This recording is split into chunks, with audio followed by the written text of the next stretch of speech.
नाशिक जिल्ह्यातील ज्येष्ठ राजकीय व्यक्तिमत्व कादवा कारखान्याचे माजी चेअरमॅन तसेच दिंडोरी तालुक्यातील हरित क्रांतीचे जनक ज्येष्ठ विधी तज्ञ ॲडव्होकेट बाजीराव कावळे यांचे आज पहाटे निधन झाले। त्यांनी दिंडोरी तालुक्यातील शेतकऱ्यांना पाणी कसे मिळेल यासाठी महत्त्वपूर्ण प्रयत्न केले। कारखान्याच्या माध्यमातून गावोगावी पाईपलाईनच्या माध्यमातून दिंडोरी तालुक्यात हरित क्रांती आणली।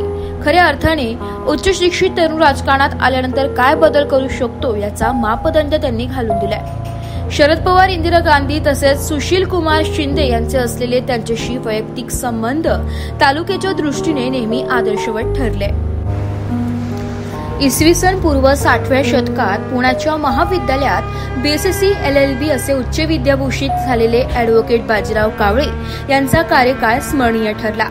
ॲडव्होकेट बाजीराव कावळे हे 1979 ते 1991 पर्यंत कादवा कारखान्याचे चेअरमन होते। या दरम्यान ते महाराष्ट्र राज्य साखर संघाचे संचालक व भूविकास बँकेचे चेअरमन म्हणून देखील त्यांनी काम बघितले। तसेच त्यांनी अनेक संस्था स्थापन केल्या होत्या। त्यात कर्मवीर रावसाहेब वाघ शिक्षण संस्था, कादवा ग्रामीण बिगर शेती पतसंस्था, कादवा औद्योगिक वसाहत, कादवा सहकारी ग्राहक भांडार, कादवा खरेदी विक्री संघ, सप्तशृंग फळबाग सहकारी संघ यांचा सहभाग आहे।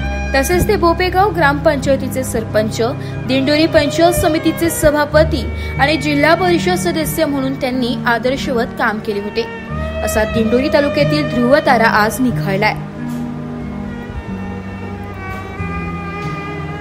बाजीराव कावळे म्हणजे अजात शत्रू व राजकारणाचे भीष्म पितामह।